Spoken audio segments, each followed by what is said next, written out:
The viewing hall on the Galactic Common Station was silent. Representatives from a dozen species watched the main screen with a mix of hope and dread. On the screen was a beautiful, tragic sight. The Cellari Science Vessel Luminosity, adrift in the glowing purple and blue swirls of the electrostatic nebula known as the Veil. And inside, trapped in a chamber of solidified light, was Princess Yuna. Her form was like living crystal, catching what little light reached her and reflecting it in soft rainbows. But the rainbow was frozen. A cage of brilliant blue energy held her perfectly still. For 3 standard cycles, the best of the Galactic Commons had tried to free her. For 3 cycles, they had failed. First came the Borlean champion, a creature of living stone named Gorham. His people were known for crushing asteroids with their bare hands. His plan was simple: break the crystal cage. On the screen, he was seen floating toward the chamber in the Luminosity's throne room. He braced his powerful legs against the deck, placed his granite-like hands on 2 points of the energy field, and began to pull. The field shimmered. A low hum filled the transmission audio. For a moment, it seemed to work. Then, a sharp crack echoed, not from the field, but from Gorham's own arm.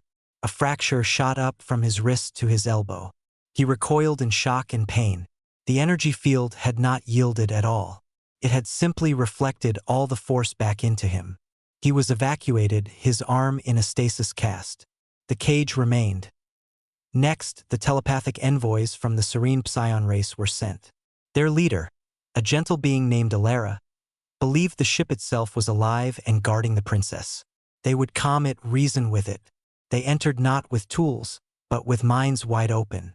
The feed showed them standing in a circle around the chamber, their eyes closed. They sought the consciousness of the ship, and they found it, or rather, it found them.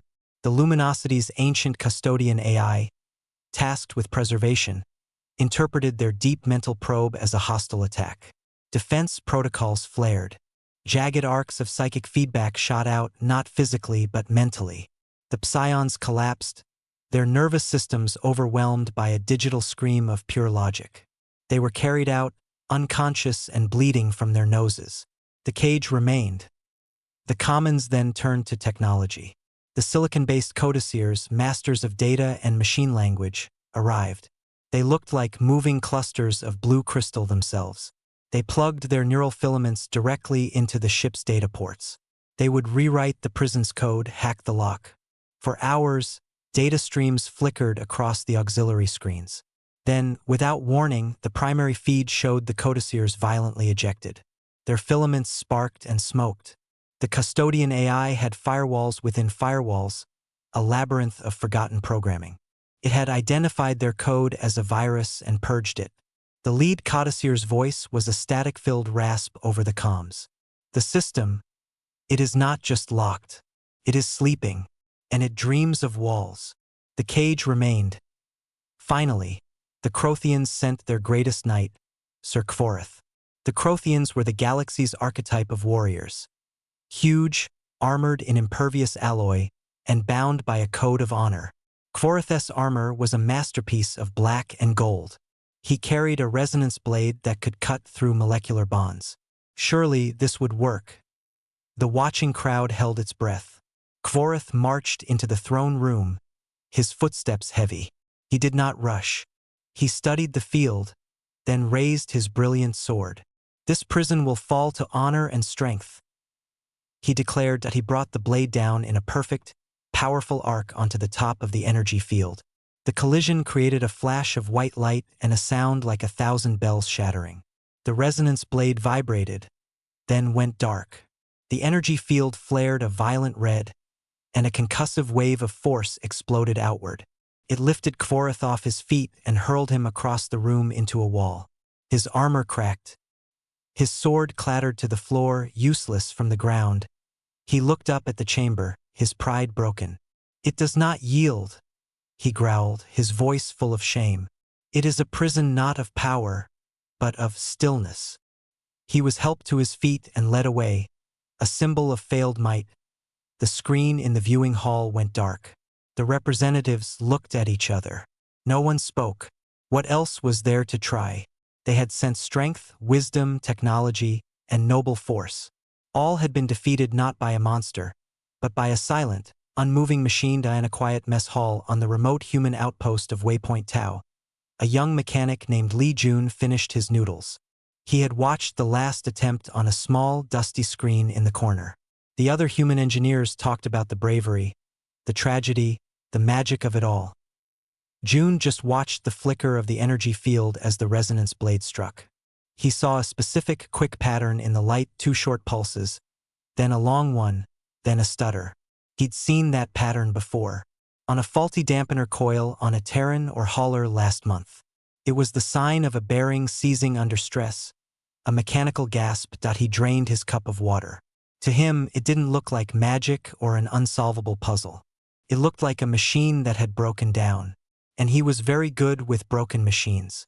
But no one asked mechanics about princesses. He got up, washed his bowl, and headed back to the repair bay. The image of that stuttering light stuck in his mind. Lee Jun's world was one of grease, logic, and the quiet satisfaction of a job done right. The repair bay on Waypoint Tau was his kingdom. It smelled of ozone, hot metal, and the sharp tang of synthetic lubricant. The air hummed with the sound of power tools and the low chatter of other mechanics. Here things made sense. If a thruster failed, you checked the fuel line, then the injectors, then the ignition chip. You followed the problem down until you found its root, and then you pulled it out. The drama of the trapped princess felt like a story from another universe. A distracting, sad one, but not his concern. He had real work. A logistics drone from the Sulmari Trade Guild was lying on his primary workbench, its 6 spindly arms folded in a death hug around its central core. It had simply stopped moving in the middle of the cargo hub. The Sulmari owner had been frantic, chittering about perishable fungi.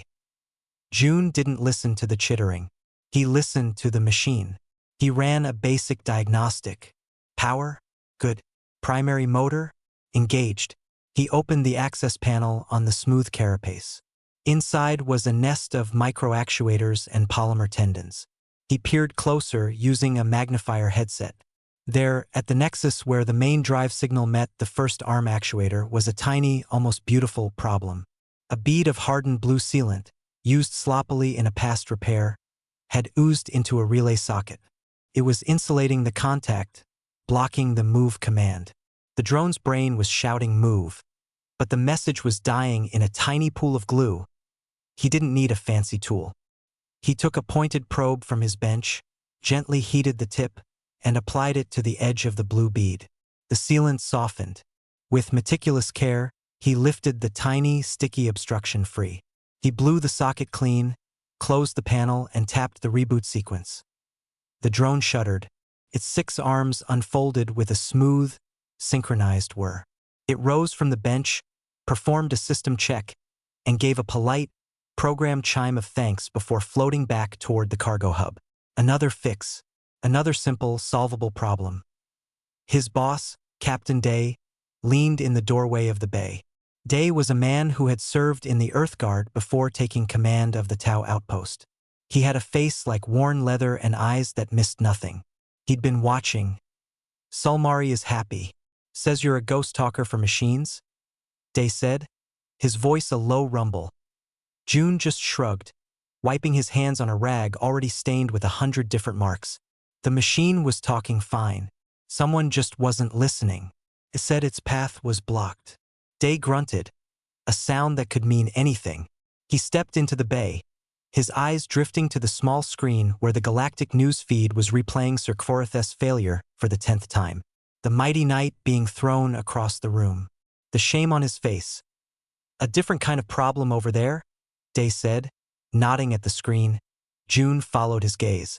He watched the Crothian's sword strike, saw the energy field flare red. But again, his mechanics' eye was drawn not to the drama, but to the detail. Just before the field flared, as the resonance energy built up, the steady blue light of the prison chamber flickered. It was the same pattern. A quick pulse, another, a longer one, then a hitch, like a heart skipping a beat under stress. They're going about it wrong, Jun said, the words out of his mouth before he really thought. Day raised an eyebrow. Oh, the galaxy's best are wrong? What does the ghost talker see? June pointed a greasy finger at the screen. They're all trying to attack the front door, the chamber, but that's just the display. The idiot light on the dashboard. Something else is wrong. Underneath. He walked to a wall terminal, his fingers moving quickly. He bypassed the news feed, accessing the open-source technical archive for the Galactic Commons. He searched for celery, stasis technology, photonic lattice maintenance. Most of it was poetic nonsense about captured light and frozen time. But he found a fragment of an old schematic, declassified centuries ago. It was for a Cellari Eternal Weave stasis unit, a much smaller version. He pulled it up on the screen. Day stepped closer, peering at the complex web of lines and symbols. Today it was abstract art. To June it was a blueprint. His eyes traced the flow. The chamber itself was a terminus point. All the power, the control logic, the harmonic alignment came from below. From a subsystem labeled photonic torque conversion and oscillation. There, June said, tapping the screen, a box deep in the schematic's guts. That's the heart. That's what makes the field spin or resonate or whatever it does to hold something in place. If the chamber is frozen, it's not because the door is locked. It's because the motor that opens the door is seized. Day stared at him. Seized. Yeah, like the bearing on a water reclamator pump. No movement, no give, just stuck. June replayed the flicker in his mind. That flicker in the field when they hit it? That's a power surge hitting a hard stop. That's the sound of a seized system. He said it like it was the most obvious thing in the world. A broken pump, a clogged relay, a seized bearing. Captain Day was silent for a long moment, looking from June's earnest, grease-smudged face to the grand tragedy playing out on the news feed. He let out a long, slow breath. The Commons was in despair. The Cellari delegation was desperate.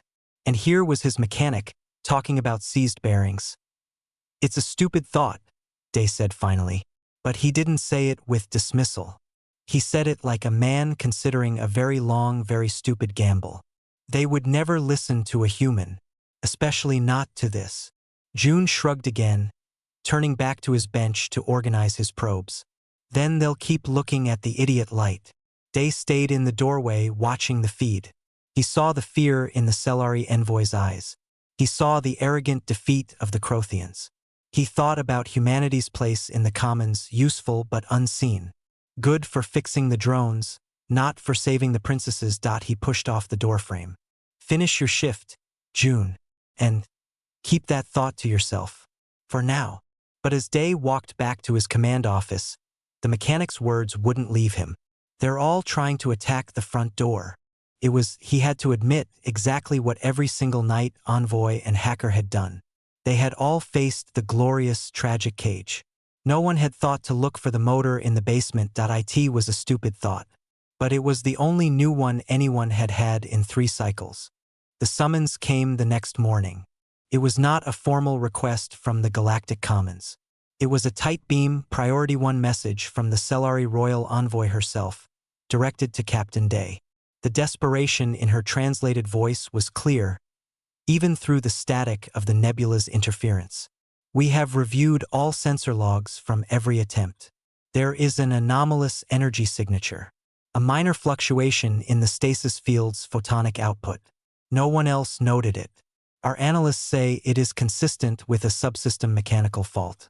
Your species, you have a reputation for mechanical solutions where others seek grander ones.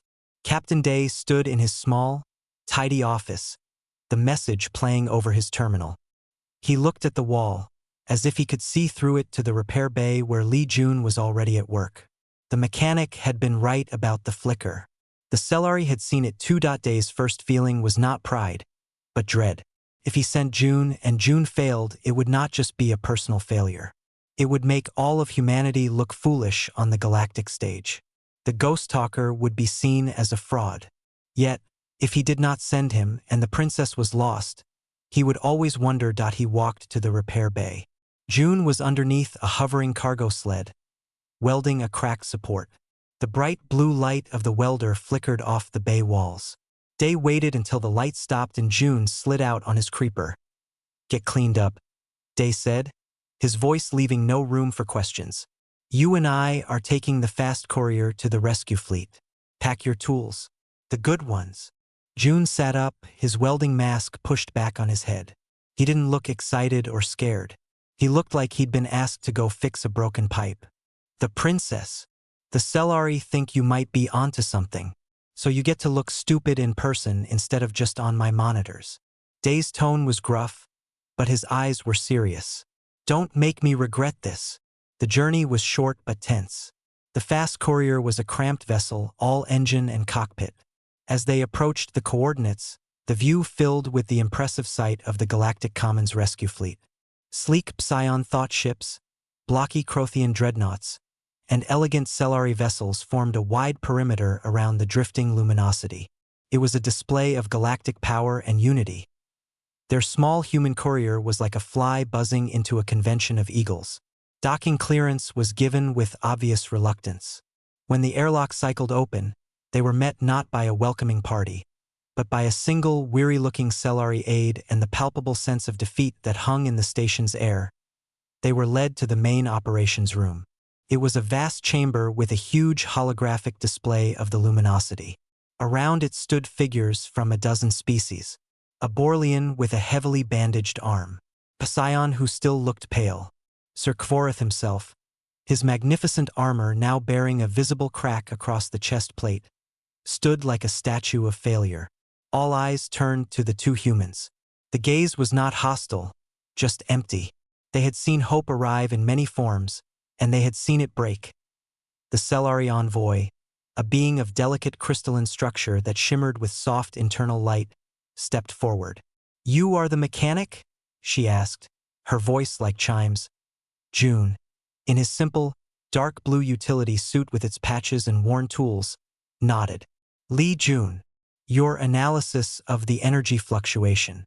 Explain it." June shifted on his feet.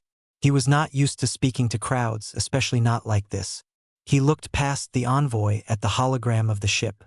He pointed not at the glowing throne room, but at a lower, unremarkable section of the schematic. "The problem isn't up there. It's down here, in the mechanical sublevel. The photonic torque converter." He stumbled over the fancy name. "It's the part that makes the field spin. If it's stuck, the whole thing is stuck. You're all trying to pull open a door whose hinges are rusted shut." A low murmur went through the room. It wasn't agreement. It was disbelief. Sir Kvorith's voice boomed.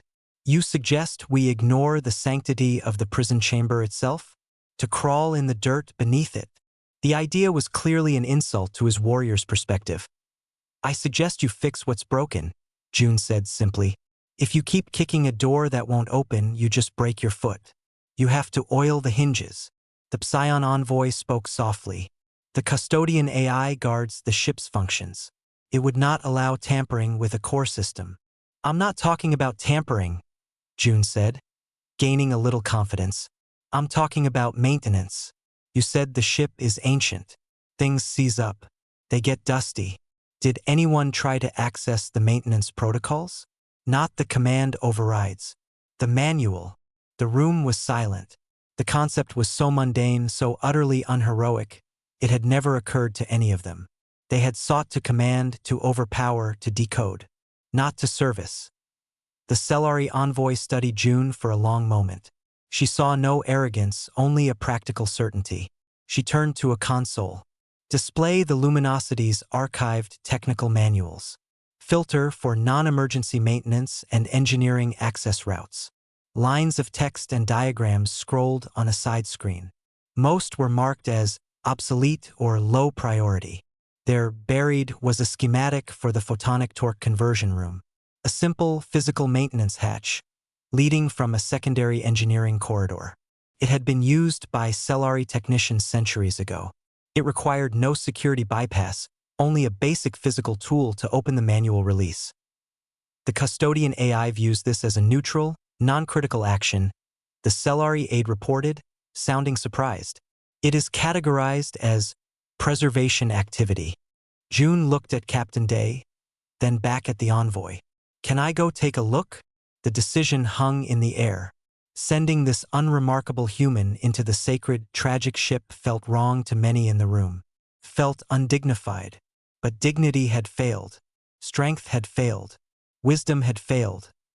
The Cellari envoy made a soft, chiming sound. Take your look, Mechanic Lee June. We have nothing left to lose but time.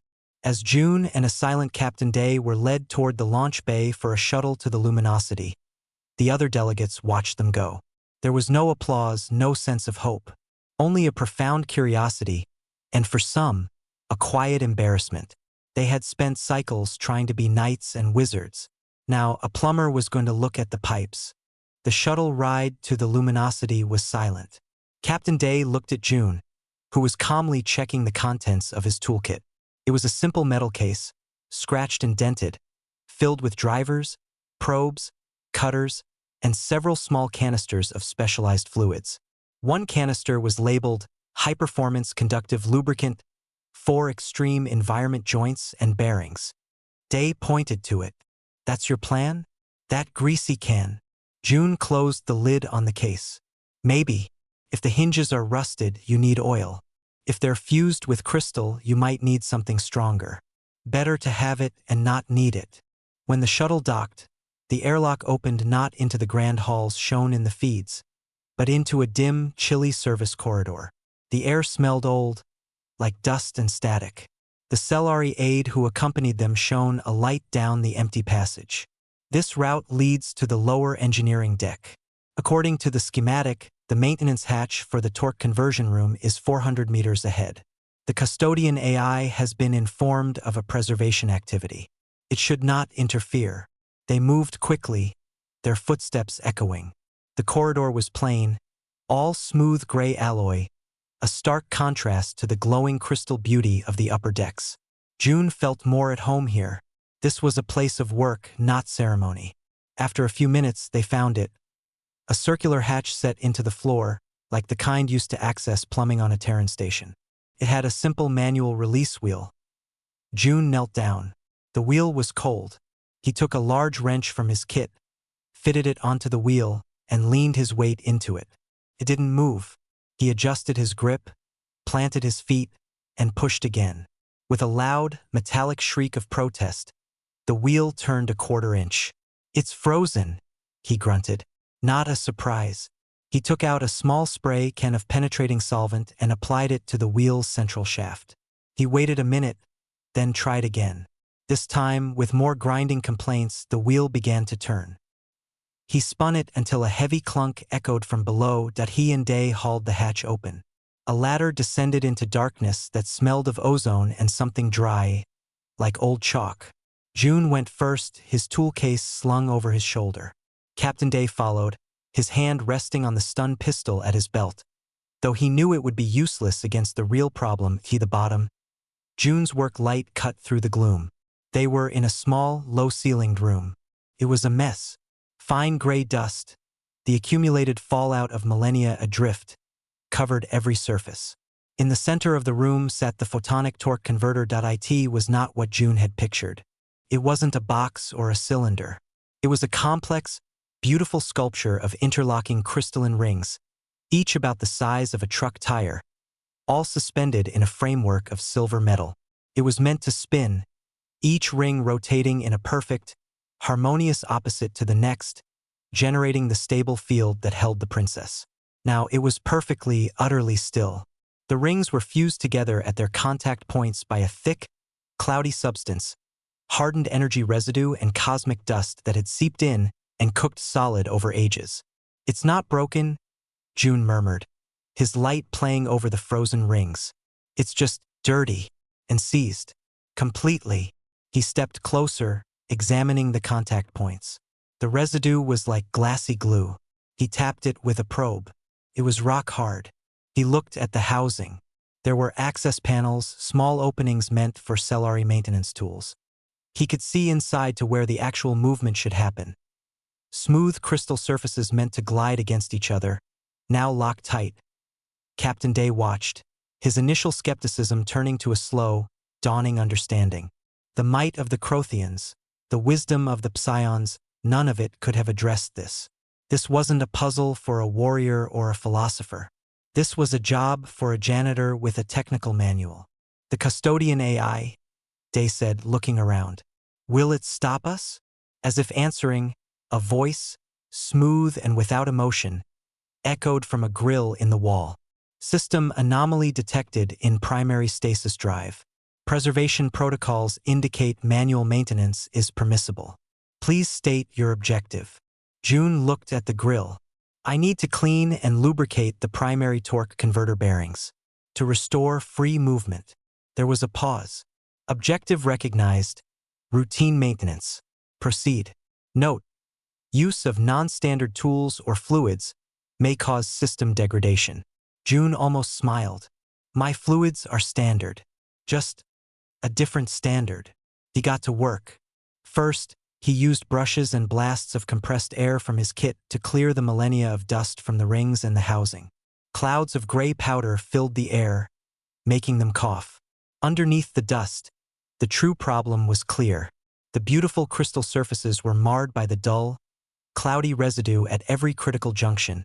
He took out a scraper, a simple flat blade of hardened ceramic.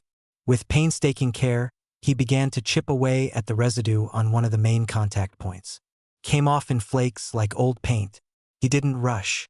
One wrong slip could scratch the crystal surface, and that might make things worse. For over an hour, the only sounds were the soft scraping of his tools, his own breathing, and Captain Day's occasional sigh. Finally, he had exposed the main bearing surface, a smooth, circular track of crystal. It was clean, but it was dry. There was no sign of the slippery photonic film that should have been there.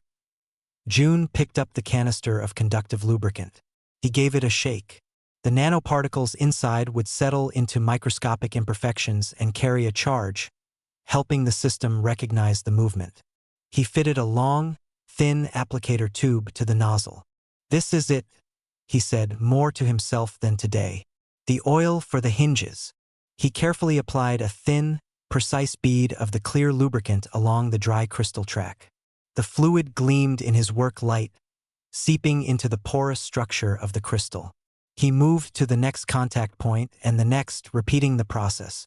He was not performing a miracle. He was doing a tune-up. When all the major points were treated, he stepped back. The machine was still frozen.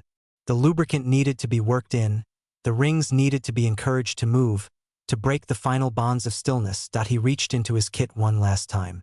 He pulled out a small, handheld power cell with 2 insulated leads.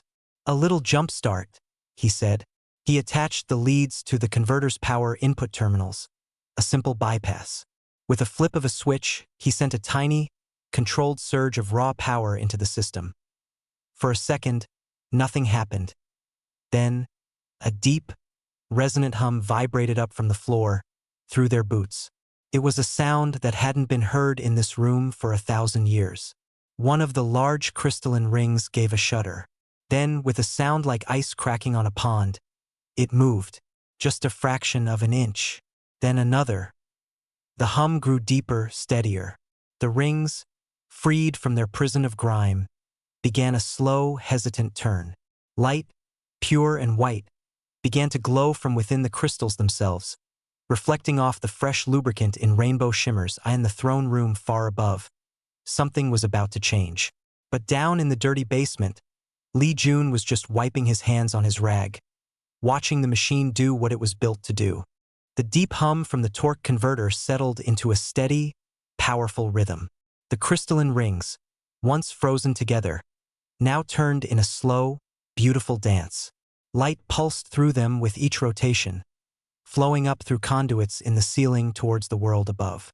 The machine was awake. Lee Jun watched it for a moment, his head tilted. He listened to the sound, his mechanic's ear checking for any hitch, any grind. There was none. It was a smooth, clean hum. He gave a small, satisfied nod and disconnected his handheld power cell, putting it back in his kit. "Is that it?" Captain Day asked. He had been standing guard by the ladder, feeling useless. The process had been so undramatic. No flashes of cosmic energy, no chanting, no struggle. It was just cleaning and oiling. "That's it," June said, closing his tool case. The motor works now. The rest is up to the system. He looked at the grill in the wall. Maintenance complete. You can run your startup sequence. The custodian AI's voice filled the small room, no longer just from the grill, but seeming to come from the air itself. Manual preservation activity logged. Photonic torque converter operational. Initiating system harmonization. Above them, in the grand throne room, the knights and envoys from the rescue fleet watched the main viewer. They had seen nothing of June's work. The feed still showed the silent, glowing prison and the unmoving form of Princess Yuna. A sense of weary expectation filled the ops center. They had seen this before, the quiet before another failure. Then, the chamber changed. The harsh, solid blue light that had encased the princess for so long began to soften. It flickered, not with the stressed pulse of before, but with a gentle rhythm, like a heart finding its natural beat. The light turned a warmer hue, then began to swirl slowly, mixing with threads of violet and gold. Sir Kvorith took a step closer to the viewer, his damaged armor creaking. What trick is this?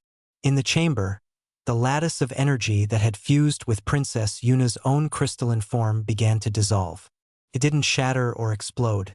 It simply unwound, thread by glowing thread, pulling back into the walls of the chamber itself. The princess, who had been a statue, moved. It was a tiny motion at first, a slight turn of her head. The light within her body, which had been dim, began to brighten, pulsing in time with the now healthy hum of her ship. Down in the machine room, June and Day felt a new vibration through the floor. A series of resonant chimes echoed through the ship, a sound of system checks completing. A green light illuminated above the circular hatch. I think that's our cue to get out of the machinery, Day said. They climbed the ladder. As June's head cleared the hatchway, he saw a different corridor. Soft, ambient light was now glowing from the walls. The ship was waking up. They made their way back toward the service airlock, following the path they came. They were not prepared for what they found at the shuttle bay. As they rounded a corner into a broader corridor, they came face to face with a group from the rescue fleet who had rushed over as soon as the changes began. Sir Kvorith was there, along with the Cellari envoy and several others. They all looked past the two humans, their eyes wide with hope and shock, and there, walking slowly toward them from the direction of the throne room, was Princess Yuna. She was more stunning in person than on any screen. Her body was made of a luminous, pearlescent crystal that seemed to hold captured starlight. She moved with a gentle, floating grace. Her eyes, like faceted sapphires, swept over the group and settled on the two humans in their plain utility suits. She stopped before them. The Cellari envoy rushed forward, chiming with musical, untranslated words. The princess raised a delicate, crystalline hand, and the envoy went silent. Her voice was like wind chimes and running water. It came from all around her. The stillness is gone. The weave sings again. She looked directly at Li Jun. He was still holding his dented tool case, a smudge of gray dust on his cheek. You are not of the knights who came before. June, feeling every eye upon him, shook his head. No. I'm a mechanic. Li Jun. You did not face the prison, she said. No, he agreed. I went underneath it, to the machine that was broken. You applied a solvent and a lubricant to the primary oscillator. The custodian AI's voice announced helpfully, for all to hear. Routine maintenance was completed successfully. The words hung in the air. Solvent, lubricant, routine maintenance. Sir Kvorith made a sound, a mix of a cough and a groan. The mighty knights had failed. The wise psions had failed. And this human had fixed it with a can of oil and some cleaning. Princess Yuna's luminous form seemed to pulse with something like quiet amusement. For 1,000 years, the luminosity slept, and in its sleep, it gathered dust. The greatest locks are not defeated by strength, but by care. She inclined her head toward June, a gesture of deep respect among her people. You have my thanks, Mechanic Li Jun. You listened to what my ship was crying out, while others only shouted at it. June didn't know what to say. You're welcome, he finally managed. Just doing the job. The Celery envoy looked from her princess to the humble human, a new understanding dawning on her crystalline face. The problem had never been one of magic or might. It had been a simple physical breakdown, a thing all machines, no matter how advanced, were subject to. As Princess Yuna was escorted to a waiting shuttle to be checked by her own doctors, the group began to move away. Sir Kvorith lingered for a moment. He looked at June, then at the toolcase. He didn't speak. He just gave a slow, ponderous nod. It wasn't friendly, but it was an acknowledgement. He had faced a mighty foe and lost. June had faced a maintenance issue and won. Back in the corridor, Captain Day let out a long breath he felt like he'd been holding for days. He clapped a heavy hand on June's shoulder. "You did it. You actually did it." June looked back down the corridor toward the service hatch, thinking of the now spinning rings in the dusty room below. "The machine just needed a little help," he said. "It wanted to work right." The reality of what had happened was just starting to sink in across the galaxy. The princess was free, and she had been freed not by a sword or a spell, but by a mechanic with a rag, a scraper, and a can of lubricant. The return to the rescue fleet's command station was nothing like the arrival. This time, Li Jun and Captain Day were not ignored. They walked through the corridors trailed by a silent, growing crowd of aliens. The news had spread in whispers and clicks and hums. The human had done it. He had not fought. He had fixed. The main operations room was packed. Every species representative was there, their attention fixed on the main viewer, which now showed Princess Yuna on a Celery medical ship, her form glowing with vibrant health. When June and Day entered, the sea of strange faces turned toward them. The silence was heavy, full of confusion and awe. The Celery envoy stepped forward, her crystalline body chiming softly. "The princess is fully restored. The luminosity's core systems are operating at nominal levels for the first time in centuries. The custodian AI's final report cites successful completion of deferred maintenance as the cause." She paused, as if the next words were difficult to say. "You were correct, Mechanic Li Jun. It was a mechanical failure." A Borlian, the one with the broken arm, grumbled in his rocky voice. "So our strength was meaningless?" June, uncomfortable under so many eyes, shifted his weight. He still held his toolcase. "Not meaningless. It was just applied to the wrong part. If your arm is broken, you don't punch the cast to fix it. You go to a doctor."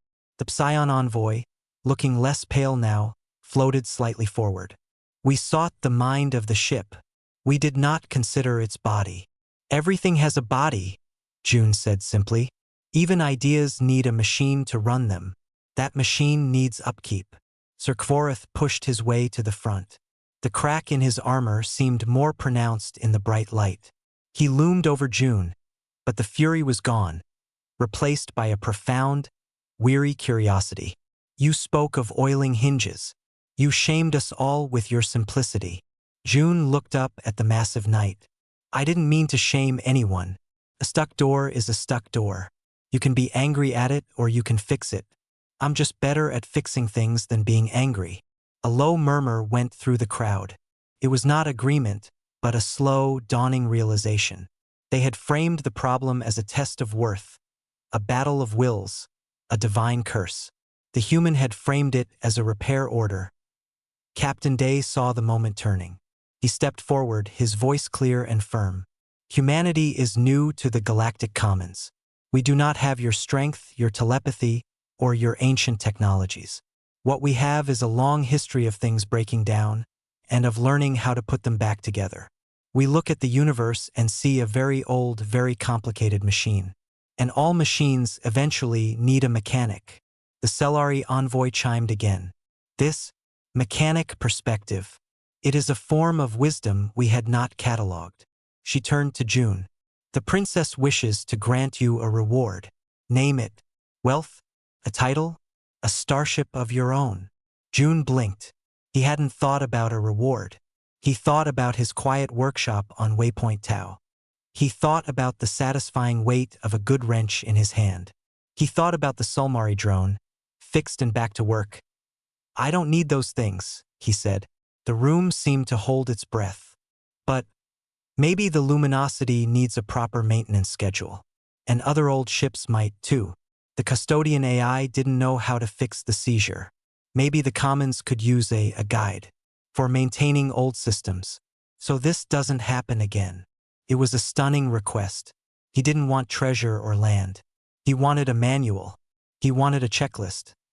The Psion envoy spoke, a hint of something like respect in its soft voice. You wish to teach us maintenance. I wish to help you see it, June corrected. You already know how.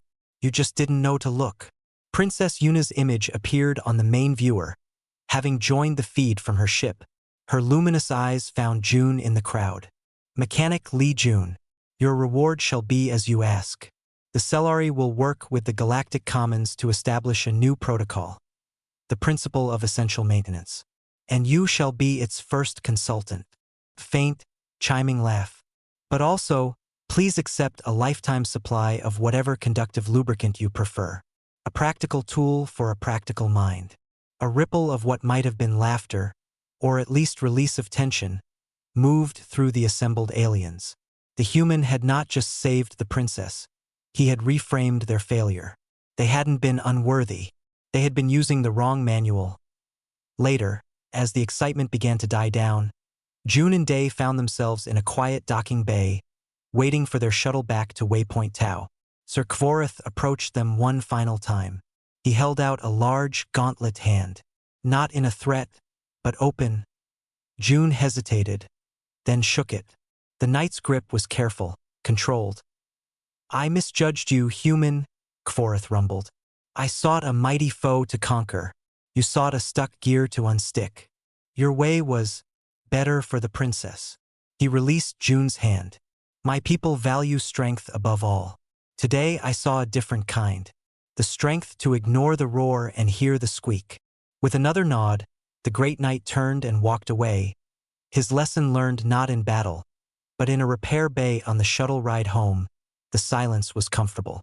Captain Day finally smiled. A real, tired smile. A lifetime supply of lubricant. You're a practical man, June. June looked out the viewport at the stars, the fleet shrinking behind them. It's good stuff. Works in a pinch. He was quiet for a moment. They'll be okay. They're smart. They just forgot that grand things are made of small, working parts. Day leaned back in his seat. He thought of the glory-seeking knights, the mystical envoys, all brought to a halt by dust and dried gunk. And he thought of his mechanic who saw a problem not as a barrier, but as a system out of order. You know, he said, they're not going to call us warriors or wizards. They're going to call us fixers. June closed his eyes, already thinking of the broken cargo loader waiting for him back on Tau. Fixer is a good title, he said. It's an honest job. Waypoint Tau was the same as they had left it. The air still carried the faint tang of engine fuel and recycled oxygen. The low hum of machinery was a constant background song. It was not glorious, but it was real. Lee June walked back into his repair bay. A half-dismantled atmospheric processor sat on his main bench, right where he'd left it. His tools were neatly laid out, waiting. For a moment, he just stood there, listening to the familiar sounds. The distant clang from the next bay, the hiss of a pressure valve, the muttered curse of another mechanic. It was home.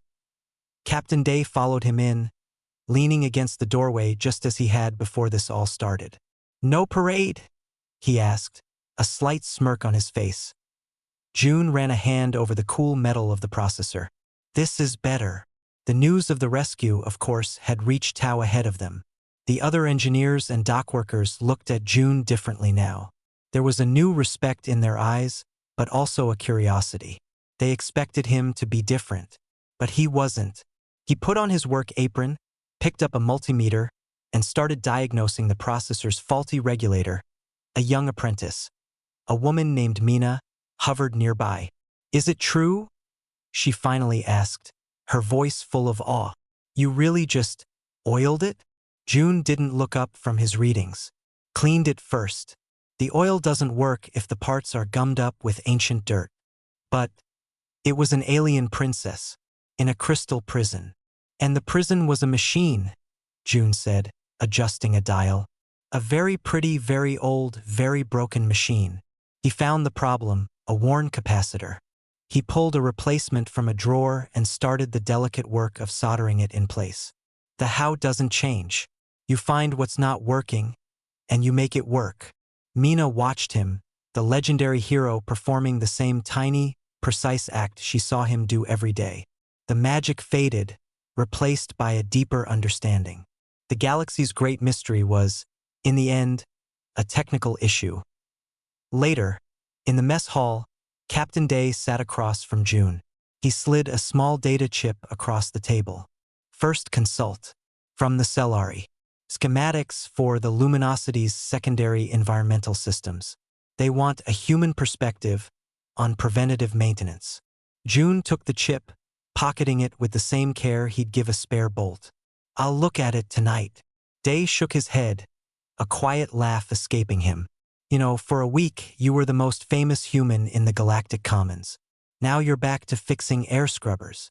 June took a bite of his food. The air here still needs to be scrubbed. Famous doesn't get the work done.